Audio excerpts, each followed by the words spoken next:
Igor and Anna from Vine and Strawberry. Hi. We have a special guest today, Hope Shiverick from Shiverick Imports. Hope, would you introduce yourself, please? Sure. Hi, everyone. My name is Hope Shiverick. I am National Sales Director for Shiverick Imports, a company started by my father, David, in the late 80s. At that time, he lived in New York, and with very little competition, he had first pick of creme de la creme from producers all over Europe, namely France, Champagne, Bordeaux, Burgundy, Rhone Valley. And today we flushed out France. We now import wines from Italy, Germany, Austria, Portugal, and France. And it's, we still only work with family-owned estates. Whether they're certified or not, we choose to work with farmers that work in some sort of organic, biodynamic, sustainable fashion. And we're very excited to share some of the wines today. And I thank you guys at Vine and Strawberry for supporting our book and supporting the producers that we choose to work with. So happy to be here. We're glad to have you. Yes, we definitely love to support unique niche wines for sure. Okay, so do you want to tell us a little bit about the two wines that we have today, and we'll pour them, and we'll definitely provide some color commentary as you go. Let's do it. So I believe the first wine is the 2015 Bruy from Laurent Martre. Yes, we're pouring it now. Awesome. Okay, so pour it out. This wine was made by a wonderful man named Laurent Martre. He was the winemaker for Chateau de Lacheze for, I think, almost 20 years at this point, which is one of the largest producers in Bruy. And he's based in Audenat, which is within the Cru Bruy, Bruy being one of the largest and most southerly Cru of Beaujolais. So just south of what we would consider Burgundy, sometimes kind of lumped in with Burgundy. Gamay, of course, being the key varietal here. And he was able to work out this kind of sharecropper, deal with Chateau de Lacheze, where he could choose some of the most, he knew the land so well, he was able to choose some of the most gorgeous, oldest vines on property and produce some really fantastic wines. So this is his Bruy Combiati, which is just a proprietary name for the little parcel that he chose. And these are, these vines are over 60 years old, 100% Gamay, of course. And he works in kind of more of a Burgundian kind of traditional fashion. So we're doing semi-carbonic maceration, but all taking place in 500 liter and 228 liter barrels. Very cool. Yeah, it smells definitely blackberry, and it's really dark. There's some mineral in there. For sure. I think that's the old vine. I think that, Bruy being kind of one of the more approachable varietals, meaning that crus of the Beaujolais, meaning that you can drink the wine sooner than some of the other crus. They can be more enjoyable sooner. However, when you go old vine, you're always going to be able to wait a couple more years. 2015 was an interesting vintage, a little bit riper. So again, showing well now. And you get a lot of that overt fruit. It's not super obvious on the carbonic, that kind of fresh upfront strawberry is a little bit, it's on the back burner. I think you're right. I think it's a little bit more of that darker fruit, and certainly some more structure and minerality there, given the soil. And Hope, can you explain the carbonic process? What do you mean when you say that? Sure. So you have alcoholic fermentation, and then you have enzymatic fermentation, which is carbonic maceration, which means it's an enzymatic process that takes place inside the berry. So when you first, you throw the fruit in, we say semi-carbonic, but you throw it in whole cluster, it starts to go through this enzymatic process of carbonic maceration. And it's not an alcoholic process whatsoever, but as soon as the fruit itself, the weight of the fruit slowly crushes the fruit beneath it, it exposes the fruit to oxygen, therefore enabling that alcoholic fermentation. So you have the enzymatic process, the carbonic process, followed by alcoholic fermentation. So the carbonic maceration is what gives you that really fresh fruit. I think right on the front of the nose when you have it in your glass, that's carbonic maceration. But on the finish, of course, and then we end up with whatever it is. I forget what it says on the label for the 15, but 13.5 or 12.5. Yeah, 12.5. Alcohol. Yeah, it's 12.5. So, but yeah. Obviously alcohol, alcoholic fermentation took place, but it's this really interesting process. It's a very natural process. You throw the fruit in there and then it does its thing and it slowly goes through these two different processes. Very cool. Yeah, thanks for walking us through that. It's very beautiful fruit. I'm just drinking as you're talking about it. It's bright, but then you kind of get like maybe a cherry kick, and then it changes to something else in your mouth. So it's fun to see how there's like multi levels to this wine. It's very nice. This is the second time I brought in the 15. It's sold out. Yeah, it's sold out. People were definitely liking it. Yeah, and again, Bruy, I think Bruy in general is kind of a really nice introduction to Beaujolais in general, Cru Beaujolais in general. Once you can there are 10 crus, and once you work your way through these different crus, like Burgundy, like with these different, vineyards and soil types and different exposures, you start to understand these different personalities, and you can start to identify which ones you really relate to. But I think that Bruy is one that can just kind of bring everybody in. And it's this really nice introduction to Gamay, to Beaujolais, to granitic soil. And that's why I love it. Yes, I was just reading today. Igor likes to assign me some homework before our tasting video. So I was just reading about the 10 crus of Beaujolais just a little bit earlier. Yeah. Very cool. But we actually, I don't know if you know the background to that, if you were reading up together. It was what, King Bold? No, not King Bold. So the Duke of Burgundy. Yeah. He was Philip. I'm sure you know. I don't know if you know this story, Hope, but we like to geek out a little bit. Yeah. So I guess Philip the Bold issued an edict against Gamay in Burgundy. Yeah. He called it, disloyal to grow that grape. Yeah. Which actually, apparently, Igor was telling me ultimately is good because Gamay grows better on granite than limestone. Yeah. And Burgundy has limestone everywhere. So it was ultimately to everyone's benefit, but I thought that was hilarious. Exactly. No, exactly. But at the end of the day, that is what we reap the benefits of all of the people before us kind of identifying which soil types thrive on these different soil types and, or which varietals thrive on these different soil types. And yeah, Gamay is one that does very well and on granite. Well, it's cool.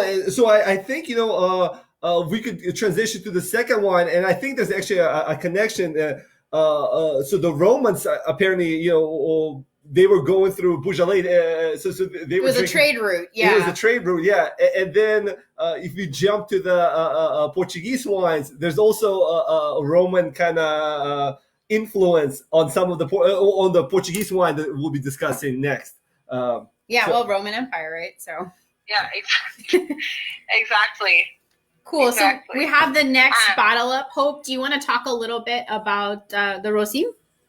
Yes. So Herdade Rosim is a beautiful estate owned by wonderful people based in the Alentejo, which is in the southern part of Portugal, which is often associated with a very warm climate, ripe fruit. And oh, perfect. You guys are holding up the bottle. Awesome. I can see them. So they're based in the Alentejo.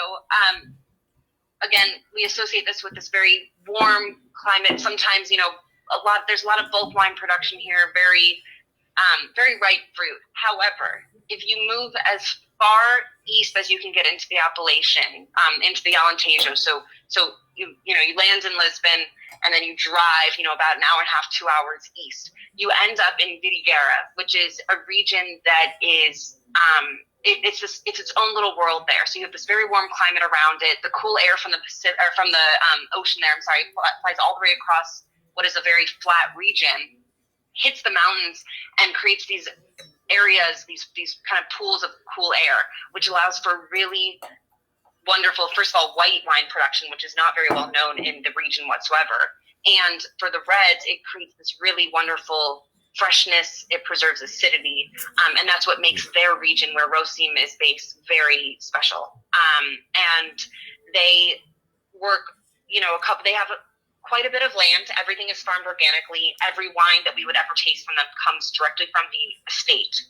And they have started to specialize, or kind of, it's been this really interesting resurgence of the Vino d'Italia, the Yes. Amphora wines. Yes. And while they do, they have a wonderful rosé, they have these really wonderful single varietals, Touriga Nacional, which of course is known in the north for the key varietal and port wine. We started focusing on these Amphora wines because it's something that's been done in the region, in many regions, but specifically in the Alentejo for, hundreds and hundreds and hundreds of years. And it's a funny story. My father was actually having lunch at the estate with Pedro and Caterina, the Yes. two owners of the estate, and someone had brought out their kind of bulk wine that was made in amphora. They would bring their jugs of wine. All the farmers would come by at the end of the day and fill it up and bring it home to their families. And my dad was interested and asked to taste the wine. When he tasted it, he said, "Would you ever consider bottling this? Have you ever exported this?" And he said, "No, it comes out of this amphora. We fill it up by jug and that's it." So that's kind of the birth of bottling this amphora wine and exporting it. And we, are now able to have it, the white and red actually in the States. Yeah. But the red wine, so both wines, indigenous varietals, they're actually both made the same way. We're tasting the red tonight, but they're made the exact same way, which is really fascinating. They're thrown, the entire clusters are thrown in the top of the clay amphora, big amphora. And taller than any of us. And you throw it in, whole cluster, skin, seeds, all of it. And you top it with olive oil from olive trees that are grown on the estate as well, which preserves freshness and avoids oxidation naturally. And they let it sit there, they let it macerate, goes through alcoholic fermentation, and then they actually tap it from the bottom. So if you're at home, if you're holding the bottle, you can see at the very bottom of the amphora on the label, that's where they tap it, and all of the wine comes through. They do not need to filter or fine this wine whatsoever, given that these skins and seeds create this natural filter for the wine. And so what you get in the bottle that comes to the U.S. is really a very natural product and something that is very special and kind of, true to place and very traditional. Yes, it's super unique. And, I think someone was looking for vegan wine earlier. I think this is a vegan wine. You got it. Yeah. Natural, for sure. For sure. Cool. So, I had a few things. So a little bit about Alentejo. It's actually known for cork production, the way I understand. Yeah, the largest, I believe, in the world. Mm-hmm. Yeah, as you drive from Lisbon into the Alentejo, into Vidigueira, as you go east, you see all of these beautiful cork trees. So one more thing, if you guys have any comments or questions for Hope, please, let us know. I think she'll be glad to answer anything. And by the way, that's a pretty awesome story that your dad kind of creating the bottling of these wines, because some of these wines I think get reviewed in the U.S. magazines, but I came across this producer, for example, because I read a lot of Jancis Robinson, and I know, one of Julia Harding, which is one of the critics on staff. She's a big fan of the wines, and they have, I want to say, at least a dozen different cuvées that they make. Rosim, is that correct, Hope? Oh yeah, yep, exactly. So they have quite a bit of land, and they're able to produce not only the amphora wines, they have a really wonderful rosé, which I'll plug right now, shamelessly, and some single varietal wines that actually started as more of an educational platform to kind of showcase what these specific varietals give to the overall blend. And then, of course, there are the blends. And you were able to kind of write up a couple of those on the newsletter that went out to your customers. And, that's what Portugal's all about. That's what these wines are all about. It really is the end blend and, a way to kind of showcase the estate. So the Oi de Mocho and, there's different older vintages. You might see a wine that you think looks, older. It's a vintage from way back, but these wines age impeccably well. And again, that's their microclimate. That's the way that they preserve their freshness, their fruit, their acidity, meant for aging for sure. And I think that the other thing I was reading a little bit from your website, Hope, is that when the winemakers, when they were started making these wines, a lot of the people in the region were telling them to convert to international grapes because that was like the hype. but they actually stuck to, Right. to these indigenous grapes, and a lot of these grapes were like on the verge of being extinct if it wasn't for them. Right. Yeah. For sure. Yeah. Yeah, and I think there's a lot of pressure to, for a lot of farmers to come to these different, these international varietals, and it's a way to sell a bottle of wine. But again, we choose to work with these producers that stick to their values. And the Amphora wines specifically are made from really purely varietals. I mean, I knew nothing about before I started selling these wines. And there's, it's Aragonés, which is Tempranillo, but you have, the Moreto and the Tinta Grossa and all of these different varietals that are just, they're true to place and they thrive there, unlike anywhere else. So even, we were talking about this earlier, but, going to UC Davis and studying all of these different varietals, I mean, I can think I know a whole lot about different varietals, rootstocks, you name it. And then I started representing a producer from the Alentejo, and I'm learning all over again. So. Yeah, that's a great part of the wine world. There's so much to learn. How would you kind of talk through sorry about that. Go ahead. No, go ahead. Can you tell me a little bit about the tasting notes for those who are kind of watching? Like, I think this is it's a lovely wine. It's got some very long kind of flavor in your mouth. What would you say? Yeah, I would, with the Amphora wines, I mean, I think you certainly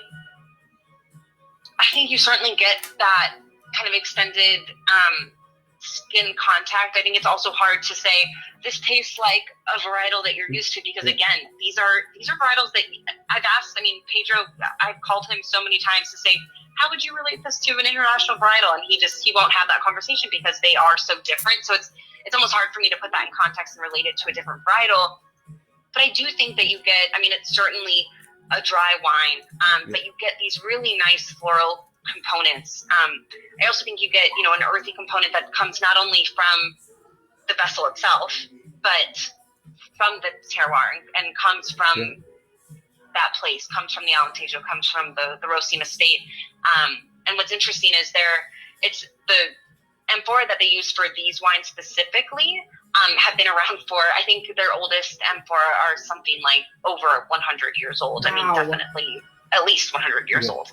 But they've started this project where they actually use clay from the estate. They sent it to a school in Montpellier to create these small clay pots, and they're starting to age all of these different varietals separately in the clay pots that come from the estate. And so it's kind of this one step further on the, if we're going to talk about terroir, I mean, it's to the extreme. Okay. So that's kind of the next step that we'll see. Very cool. So I hope I think it's a pretty cool introduction to both of these producers. I want to ask you, obviously you guys, your company's portfolio is very diverse, and I know I have some Burgundies from you guys. I have some German Rieslings from you guys. Anything you like particularly, or any interesting stories? For example, have you traveled to any of these estates that you guys import? Yes. Yeah. I mean, you nailed it. It's an eclectic portfolio. It's people. It's really interesting actually, because when I joined my father about 4.5 years ago, it was this interesting hybrid. I would say half of the producers I have known of since I was very little, some of which they've come to the States, they've watched me grow up. And so it was kind of this sweet, kind of joining the family and these really long-term relationships. And then there's been this other part of the portfolio that my father and I have actually developed together. And that has been a really special part about what we're doing. I mean, especially in Italy, I would say we've really expanded in Italy. And that's been something that I am very passionate about. And and my father decided to listen to me and allowed me to kind of make my argument. But yeah, that's so I've had the opportunity to travel. We do one trip to France a year, and we are able to visit, all of our producers, most of our producers that we represent. We try to hit everyone at least over a couple years time, and we taste through the new vintages. We sometimes we stay in their homes and we have dinner with their families, and it's a really wonderful experience. And then the other side of it is, of course, traveling to new places and learning and meeting new people and learning about new estates and deciding if it's something that we would want to fold into the portfolio. Anything that particularly jumps out? Any anecdotes you could tell us, or any anything? You have a favorite? Something that's geeky and indigenous that you would like more people to know about? Well, aside from, let's see, I have a couple things, I guess, since we opened the door to that. But since we covered roasting, which is one that's near and dear, and wonderful people, and certainly people that I would call family. I would say we recently started working with a producer in Sardinia, and the islands have become more and more interesting, I would say, to the general consumer here in the U.S. and in California. And we started working with Antonella Corda, and she is someone who, female winemaker, and I just identified with her and hit it off with her right away when we met her in Verona at Vinitaly, I would say 3 years ago at this point. So we've been working with her for maybe 2 years now. And she is the granddaughter of Argiolus. And instead of taking the vines and instead of joining her male cousins to take over the family business, she took her vines and she started her own company. She's converting everything to organic viticulture, growing Vermentino, of course, but also Cananao and Naragas, another indigenous white varietal, to the region. And so she's someone that I'm very excited about. The wine's been well received, and that's one that we're continuing to focus on. And I'm gonna kind of, I guess, pull a 180, but jump over to Burgundy and plug Marsanne, because I think as the most northern appellation of Côte Nuit, it's one that's overlooked a lot of the times. They don't have any crus yet.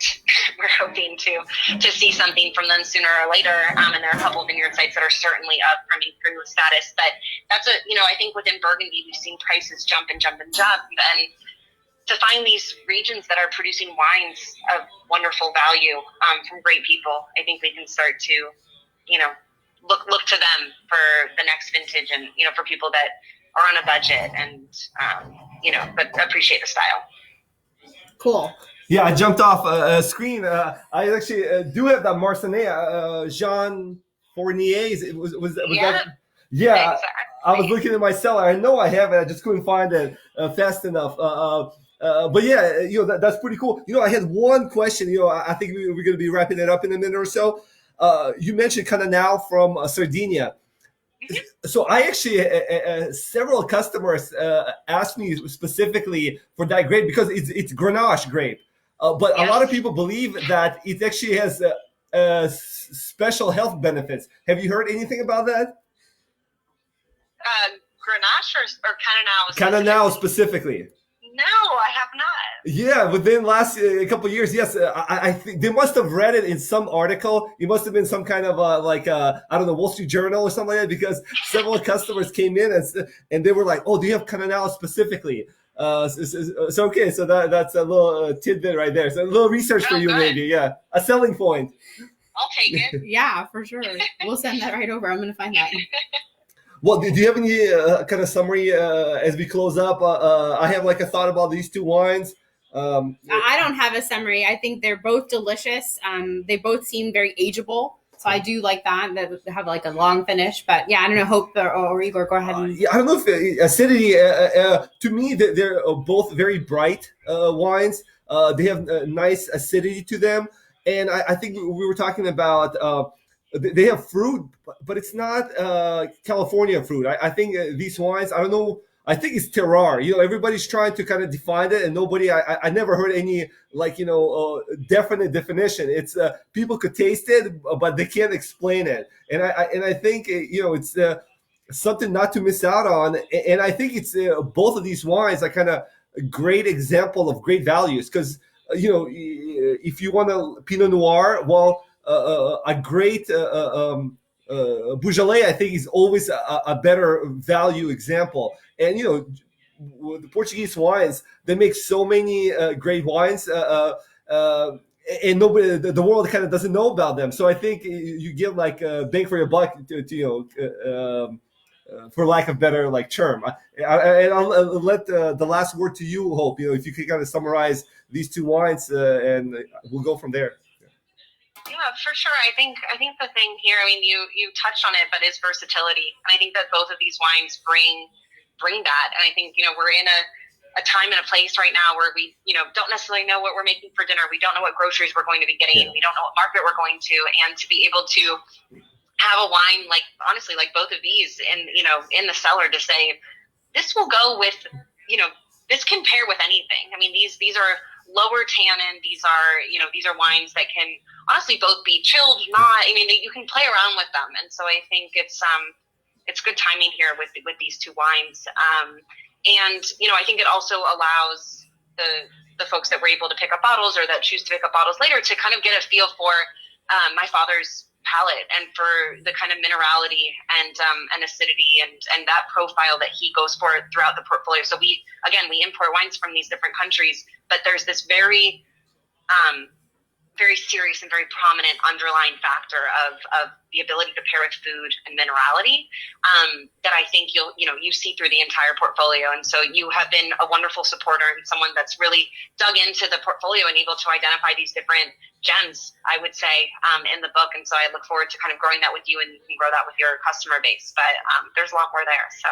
Yeah, it's a great book, and we'd love to have you back maybe to discuss some other wines. So I think it's kind of half an hour, our typical time range. Once again, thank you so much, Hope. This was a fun discussion, and thank you everybody for joining us. And join us next week. We'll have more fun wines. Thanks so much. Thanks, you. Hope. Looking forward to doing it again.